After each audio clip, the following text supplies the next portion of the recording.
Close to 700 youth peer educators converge on Yaoundé to champion the 7th edition of the holiday-free HIV/AIDS sensitization campaign that kicked off today and to run nationwide for 1 month running.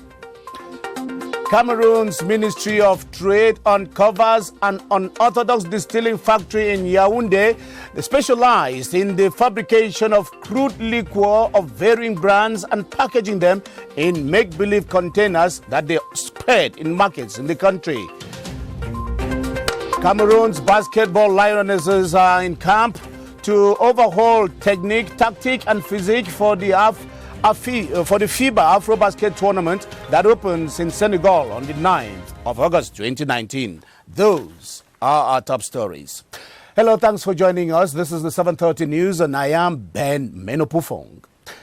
We open on this obituary note. The death has been announced of Cameroon's former Prime Minister, Sadou Hayatou. The 77-year-old veteran administrator died today in Switzerland after a protracted illness. Mr. Hayatou, who occupied several other top administrative and ministerial positions before becoming prime minister in the 90s, will be remembered for chairing the famous tripartite meeting during Cameroon's political transition into multi-party democracy. We will be giving you other details about his death as they filter into our newsroom. The 7th edition of the HIV/AIDS sensitization campaign for youths officially kicked off in Yaoundé today and was by Public Health Minister, during which Public Health Minister Dr. Malachi Malauda, President of the National AIDS Control Committee, expressed satisfaction with the synergy of action being undertaken to combat the HIV virus put in place by First Lady, Madam Chantal Biya. Close to 700 peer educators have been mobilized for the nationwide campaign that will last 1 month. Staff Lady Enanga Kebi was there for the 7:30 News. The almost 150 peer educators selected from the Central region for the 17th edition of AIDS-Free Holidays 2019 answered present for the official launch. Identified in their lemon jackets, they appeared confident of such a successful campaign. It's a very vital period to talk to them about the various social ills, various vices, and the means through which we can communicate with them are through social networks, sensitization campaigns. Chaired by Public Health Minister Dr. Malachi Malauda, who was on his maiden visit to the headquarters of African Synergy, he acknowledged the synergy of action put in place by Mrs. Chantal Biya. AIDS-Free Holidays is a great initiative by the First Lady of Cameroon. I think it presents a great opportunity for young people to sensitize and to raise awareness amongst other young people. The Minister of Youth Affairs, Mununa Fotso, reiterated on the need to employ team spirit, and here he called for a minute to civic demonstration. The Executive Secretary of African Synergy, Mr. Jean-Stéphane Biacha, acknowledged the commitment of the Minister of Public Health to follow the steps of his predecessors. Emphasis has been on the use of the internet to get the youths on board. Our expectation is that they should take things very seriously. They should be very involved in terms of getting their peers, to be involved too. Next was a visit to the exhibition stand presented by Serac Women. Peculiar on this launch day was the presence of a mobile unit for screening. Know your status. The over 700 youths mobilized for this year's nationwide campaign have the task to educate their peers on the resistance to antiretroviral, which can result from stigmatization. And statistics in Cameroon show a high level of HIV infection among youths, who make up 2 out of the 3.4% prevalence rate in the country. Health and civil society experts attribute this state of affairs to poverty, alcoholism, drug abuse, as well as poor anti-AIDS communication strategies. Tony Nanyongo talked to some experts in Yaoundé and reports that they propose a deeper involvement of parents in the educative campaigns against HIV/AIDS. Tony? Though statistics show a drop in HIV and AIDS prevalence in Cameroon, the situation remains preoccupying among youths. New infections are common in the 15 to 24 age group, and girls are the most affected. The rate of infection among youths is alarming. 6,000 youths are infected daily worldwide, according to UNAIDS. In Cameroon, we have a prevalence of 3.4%, and 2% of this figure are youth. Health experts and those of the civil society attribute this state of affairs to little or no knowledge about the disease and a general lack of interest by youths in the HIV/AIDS educative campaigns. The main causes are poverty, the abuses of drugs, alcoholism. The young girls are more exposed because of their physical anatomy, and this makes these girls to be very vulnerable. Sexual activity is high among young people aged 12 to 25 because it is a period of discovery for them. Secondly, youths are exposed to many things which demand money. At some point, parents are not interested in the life of their children. To address the situation, the experts propose a more comprehensive communication strategy and educative campaigns that involve not only youths, but their parents as well. To reach out to a large number of youths, we need to involve the family, which is the basic organ of society. There is also need for an optimum use of the social media to transmit the HIV and AIDS message, because youth mostly use this platform. They also believe that the campaigns will have more impact if done in the English and French languages and the mother tongue as well.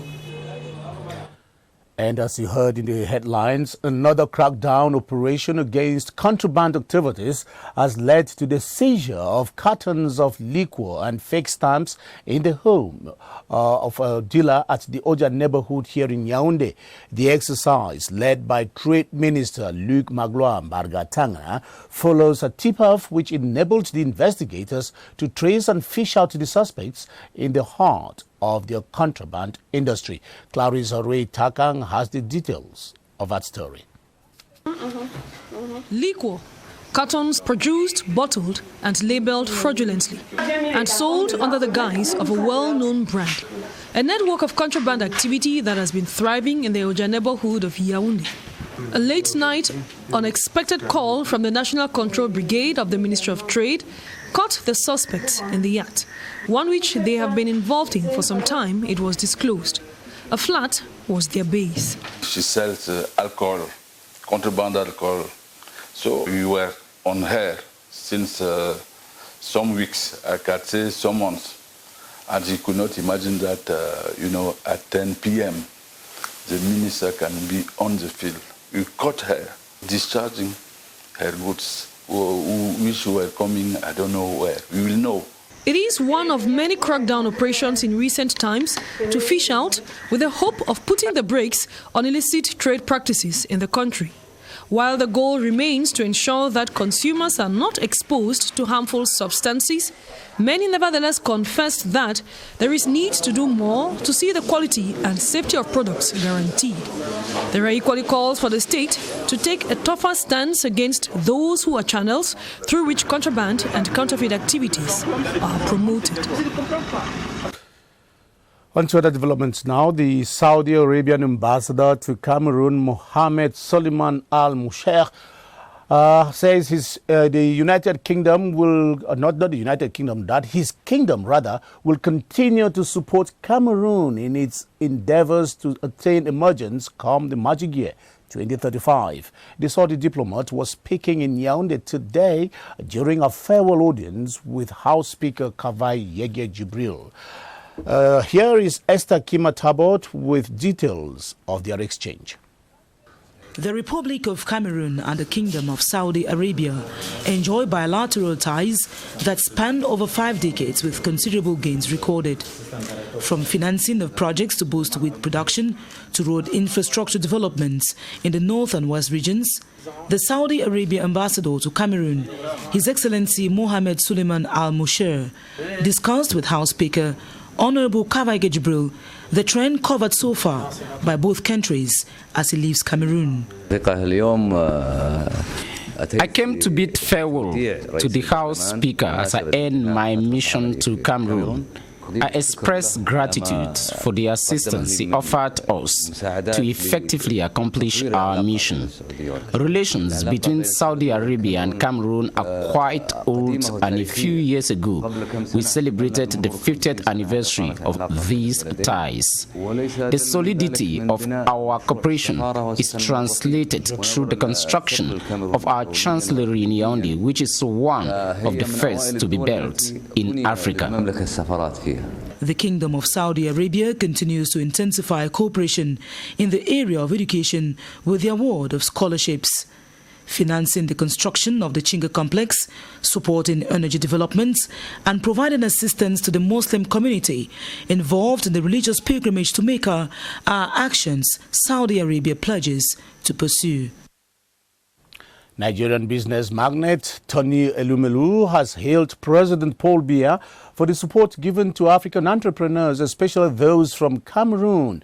The founder of the Tony Elumelu Foundation was reacting to a 30 million CFA francs contribution from the president to some 102 Cameroonians who participated in his entrepreneurship program, which took place in Abuja, Nigeria recently. It was attended by about 5,000 people, including 3 heads of state. Charles Ebune reports. Excited young African entrepreneurs thronged the Abuja Congress Hall.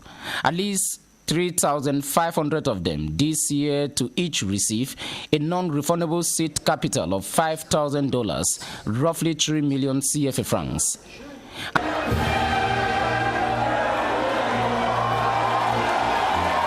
And the author of this energizing movement is this man, Tony Elumelu, founder of the Tony Elumelu Foundation, which for the past 5 years has spent plus $25 million on plus 7,000 African young people to start their businesses with the support of African leaders. I'm so impressed. My big brother, President Paul Biya, has been wonderful. He's been extremely supportive, of what we do, and I'm happy to hear about this wonderful gesture to the young Cameroonians, and I want to say a big thank you to President Biya on behalf of the Cameroonian entrepreneurs who came on the program, on behalf of all young African entrepreneurs, because they need this kind of support from our leaders. At this year's Tony Elumelu Foundation Entrepreneurship Program, 3 presidents from Rwanda, Senegal, and the Democratic Republic of the Congo attend to hail this initiative, pregnant with progress for Africa. Last time I was in Cameroon, on the invitation of the president, again, it was all about small and medium-scale enterprise, how they can become the engine of growth for the country. So this is a good gesture. I would say let's keep it up. A plus 5,000 people attended the event with 60 speakers across the world, including Nigerian Vice President Yemi Osibajo. Still in diplomacy, the new French ambassador designated to Cameroon has presented the 2 copies of the letters accrediting him to Cameroon to the Minister of External Relations. Christophe Guilou handed his credentials to the minister delegate to the Minister of External Relations in charge of relations with the Islamic world, Adum Gargoum. Charles Ebune has a roundup of diplomatic activities at the Ministry of External Relations today. And here comes 57-year-old Christophe Guilou as French ambassador designate to Cameroon to replace Gilles Thibault. Excellence, Monsieur le Ministre. The former French ambassador to Djibouti, with plus 28 years of diplomatic experience at the United Nations, La Francophonie, and the French Foreign Ministry, speaks 4 languages, including Eastern African widely spoken Swahili. a product of some of the famous French schools, like the Higher Institute for Political Studies, presents his true copies to the Minister for Cooperation with the Islamic World, Adum Gargum, in the presence of his colleague for the Commonwealth, Felix Mbayu. Copies handed, a roughly an hour exchange follows, at the end of which the new French diplomat leaves the ministry to allow the entry of the resident representative of the World Food Programme. WFP has about 1 million people whom we serve on a daily basis from all parts of the country. We have a budget of about $90 million a year in this country in a program over 3 years. Abdoulaye Baldé comes to renew the commitment of his organization in providing food security to some people living in Cameroon. We are in about 15 places in country, from extreme north to the southwest, northwest. Today, about 820 million people suffer from hunger in the world. The World Food. We're sorry for that abrupt end to that report today, but that was Charles Ebune reporting on diplomatic activities at Cameroon's Ministry of External Relations today.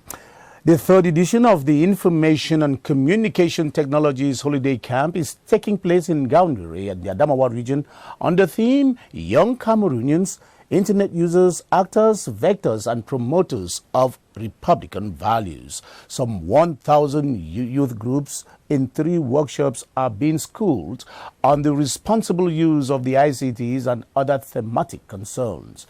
Amos Enonyakwet Agbo reports on the importance of the ICT gathering. For 3 days, some 1,000 young Cameroonians aged between 10 and 18 years, drawn from the 3 subdivisions in Gaoundéré, would partake in a holiday camp organized by the Ministry of Posts and Telecommunications. Taking into consideration the digital information superhighway age, with information being just a click away, there is the urgent need to train young users on the vulgarization and promotion of a responsible use of information and communication technologies among youth of the rural and semi-urban settings. A responsible use of the ICTs is an act of patriotism and contributes towards nation building, unlike some delinquent ones who hide behind their keyboards and spread fake news and messages of hate and disorder. It is such an attitude that the holiday camp seeks to discourage and banish, as outlined by the head of state Paul Biya in his address to the youth on February 10, 2017. The Gaoundéré conclave seeks to effectively and efficiently narrow the knowledge gap in ICTs between youth in the city centers and those in remote areas, as well as trigger an interest in careers offered by the ICTs, thus developing the digital economy. Minister Minette Libom Lilikeng is in Gaoundéré to preside over the closing ceremony of the ICTs holiday camp come Saturday, August 3. Nextel Cameroon has a new management team in the North region with the primary objective of giving more visibility to the mobile telephone service provider in that part of the country. Ali Baba Alhaji Iya is the honorary ambassador of Nextel in the North, commissioned recently with the rest of his executive members, who are also expected to bring development to the administrative unit. From Garwa, Wilson Mengale reports. Ali Baba Alhaji Iya is henceforth the honorary ambassador of Nextel brand in the North region, accompanied by a dynamic bureau mandated to create more visibility for the brand and its services in this part of the country. Beyond this, the newly installed team is tasked with contributing substantially to the fight against criminality. In our company, we are doing our best to make a good campaign in identification, to give our support to the government in order to know who is doing what. Nextel Cameroon is all over the places. This will give a help, a support to the government in order to resolve the problem of insecurity and promote the peace and development in our country. Among other priorities of Nextel brand is the zeal to ensure sustainable socio-economic development. It's a big process, so we will do our best to continue what we are doing. And the intention with the promoter of the company, Mr. Baba Dampulo, is to give a support to the youth Cameroonian in order to help them having a good job. The Secretary General at the North Governor's Office, Julien Zumba, on the occasion, commanded the revolutionary actions of the enterprise to the benefit of the region and its population, while commissioning the Bureau to work hand in hand with administrative authorities to curb security challenges and to foster local development. And you're watching the 7:30 news on the CRTV. We are beaming live from Yaoundé. The road users in Cameroon's economic capital, Douala, are crying foul against heavy-duty truck drivers whose driving and parking habits are seriously impeding traffic, especially at the east entrance of the city. Despite an administrative injunction banning trucks from circulating in and around the city during the day, these truckers go about their business around town 24/7 in total disregard of the injunction. And as Kola Maloke reports from Douala, these truckers trigger most of the accidents currently being decried in the city of late. It is commonplace to see heavy-duty trucks plying the main road in Douala. A placing point is at the east entrance into the city, where within a period of 30 minutes, more than 50 heavy-duty trucks can be counted on the road. Some carrying heavy logs of wood, while others are in bad shape. Their constant presence on the road, most of whom do not respect speed limits, especially during the day, has caused several accidents leading to the loss of lives and property, a situation which road users have decried. It is very dangerous for trucks to ply the road during the day. We see people crushed by trucks almost every day on our roads. Some of the drivers do not even respect speed limit. It is really dangerous to road users. Normally, trucks have to ply the roads at night. During the day, they disturb traffic, and even if they have to, they are supposed to drive on a limited speed, not this one that just passed on high speed. Trucks are supposed to ply the road as from 10 p.m., but when they do so during the day, they cause most of the accidents on our highways. It should be recalled that on October 20, 2014, the Minister of Transport sent out a circular prohibiting heavy-duty trucks from plying the road, especially within the week, between 6 a.m. to 9 p.m., a measure which has to be tightened by the powers that be. If this is done, several accidents will be prevented on our roads. We now take you to our Thursday package from the regions, and we take you to the far north region, where the coming of the raining season in that part of the country is causing untold hardship to the inhabitants of Nyasa and Makabai in the Marua municipality. The people are now going through enormous difficulties moving in and out of their communities because of the destruction of the riverbed crossing point, which facilitated movements in the past, and the people are now calling on the government to help out before things go worse. Teke Julius has a painting of the situation from CRTV Far North. These inhabitants of the Domayo Bololo neighborhood used to sleep with one eye open, especially in the rainy season, for fear that their houses will one day collapse into this Mayo Kaliao. About 6 months after Minister Celestine Kecha of Housing and Urban Development visited Marua, the works that had halted for some time have commenced, making the situation better.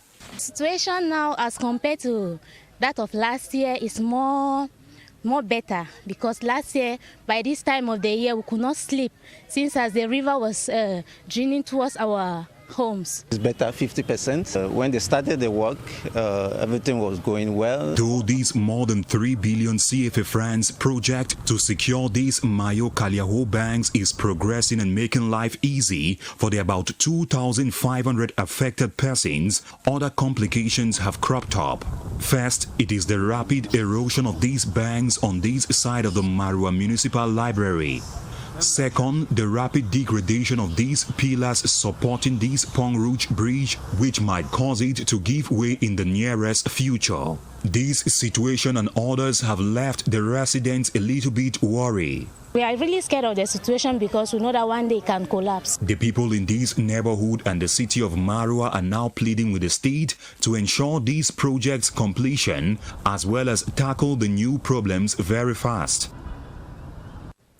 And we're sorry for that mix-up there. We rather started with the second report, which is talking about the 3 billion CFA francs disbursed by government to build and protect the banks of the Mario-Cadio River, whose constant overflow of water has been causing huge damage to the surrounding populations. And that was Henry Ekambi there giving us an update on the progress of work along the banks of that rather dangerous river.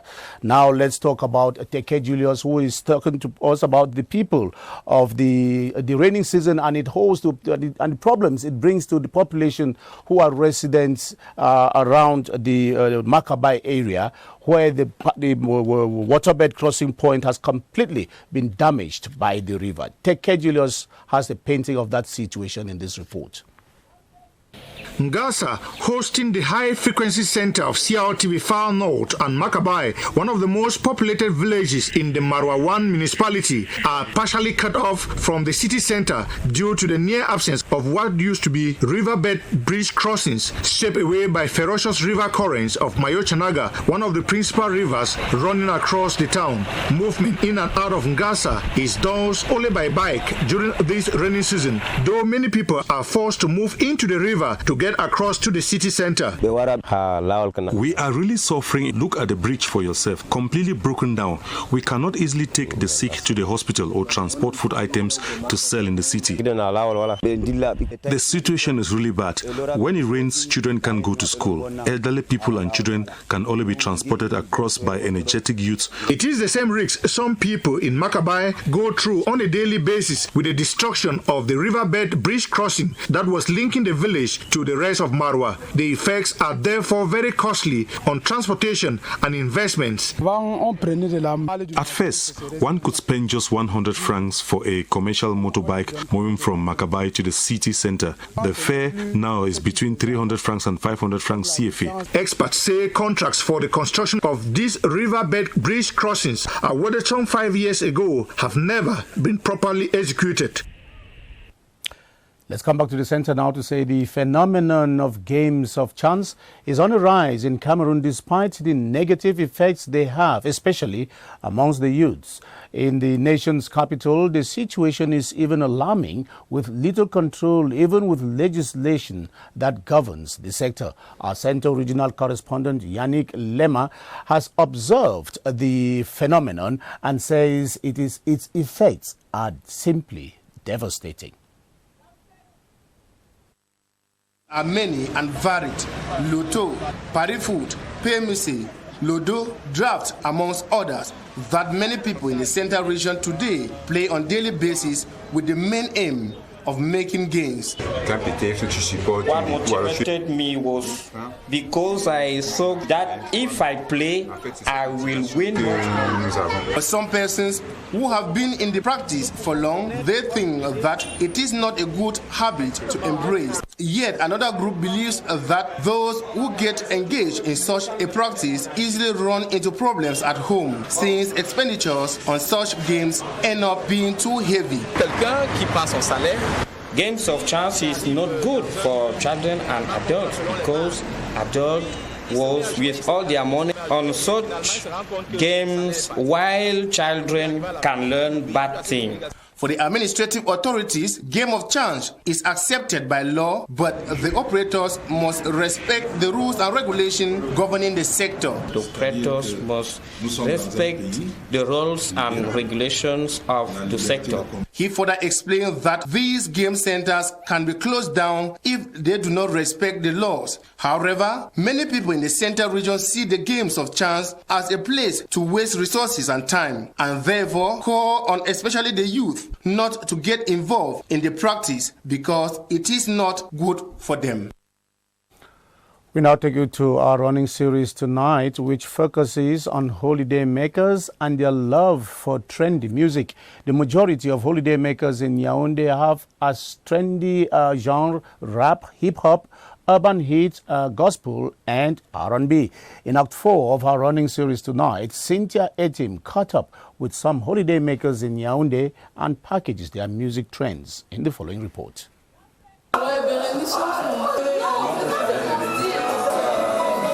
Children of the Njesa family argue and search for musical channel at their family house in Yaoundé. Time to feed the soul with trendy and good music this holiday period. After a long argument, Marie Njesa heart beats for this song. Rap, urban, gospel or hip-hop, their genre of music varies. I really like gospel music, also a little bit of hip-hop. I like music of Kirk Franklin, Tasha Cobbs, even African musicians like Whiskey, Davido, like Totori, a little bit of local, and let's say Salatiel. I like rap, I like musicians like Tiger and Travis Scott. While Leslie says his love for rap has no bound, Stefan in the Ayebe family has a soft spot for urban hits, with his favorite Cameroonian artist being Jordan Le Monstre. Like for Jordan Le Monstre, he has a new song, A4, à chouette. Allah du fait griller le soya. Very beautiful music.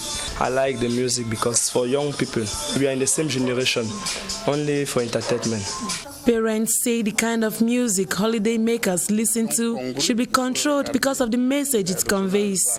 Holiday makers in Yaoundé have been enjoying good and trendy music from their favorite artists like Mr. Leo, Salatiel, Metre Gims, and some Nigerian hip-hop musicians to spice their holiday.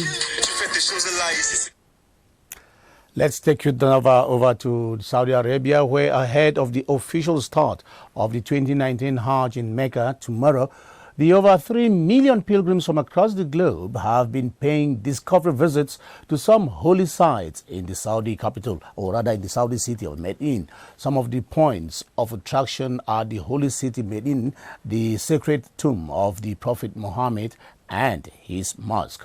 Jamila Katzalat is CRTV's special envoy to Saudi Arabia, and she now reports from Medina. The over 3 million pilgrims from across the globe who are visiting the holy city of Medina seem to have a common vision and objective, that of reaping spiritual rewards of their Islamic faith. The city of Medina is very important in the history of Islam, because the Holy Prophet, when he was persecuted in Mecca, he was ordered to move to Medina. And since he had moved to Medina, it has been the abode for all the Muslims, and he had a very good sojourn in Medina. To visit Medina is not Hajj or Umrah rite, but the unique merits of the Prophet's city, his mosque, and his sacred tomb attract every pilgrim. The grave of the Prophet is there, is sited here in the mosque in Medina. And the Prophet said, between my house and my minbar, there's a road. Most of the pilgrims intend to visit other sites like Masjid Kiblatain and other cemeteries where martyrs are resting before they leave for Mecca tomorrow, where they are expected to officially kick off the pilgrimage exercise in Mecca. Let's talk sports now. Cameroon has been drawn in Group B of the FIBA Afro basketball competition alongside Nigeria and Tunisia. The competition will run from the 9th to the 18th of August 2019. The basketball Lionesses have been in camp for several weeks now in Turkey and are expected to end their camp on the 7th of August before a list of 12 will be to determine the national colors will be drawn up. We have details of the preparations of the basketball Lionesses in this report with Baldwin Summer. In their incessant quest to win this year's Women's Afro-Basket competition, Cameroon's 13 basketball Lionesses have been training for several weeks in Turkey, working on how to better their safe position they occupied in the last edition of the competition. The team is a blend of old and new guards who train twice daily, with one player to be dropped at the end of the camp. Among the old guards who were vice African champions in 2015 are former captain Amina Njonko and Sandrina Yangma, whose experiences will be needed to help the girls meet their objectives. Key player Monique Ngonjok is still awaited in the team, and the technical staff is hoping to have American-born who has decided to play for Cameroon, Chimka Kennedy, in the team before the start of the tournament. I think we have a good team. The return of players like Amina and Ayangma is a strong motivation for our girls who will want to do better than the sixth position they occupied in the AfroBasket. Most of the girls present in camp are those who took part in the qualifying match against the Democratic Republic of Congo, and the team is expected to leave Turkey on August 7 for a competition that begins on August 9 this year, where they are lodged in Group B to play alongside powerhouses such as Nigeria and Tunisia. Close to 700 youth peer educators converge on Yaoundé to champion the 7th edition of the holiday-free HIV sensitization campaign that kicked off today and to run nationwide for the next 1 month. Cameroon's Ministry of Trade uncovers an unorthodox distilling factory in the Yaoundé neighborhood of Oja, which is specialized in the fabrication of crude liquor of varying brands and packaging them in make-believe containers and spreading them all over the markets in the nation's capital. And of course, the Cameroon's basketball lionesses are camping in Turkey for an overhaul of the technique, tactic and physique of the team before the FIBA AfroBasket tournament that opens in Senegal on August 9. That was it for the 7:30 news tonight. Tomorrow we'll be in the company of the weekend team. We'll be back again on Monday. Thanks for watching and bye-bye.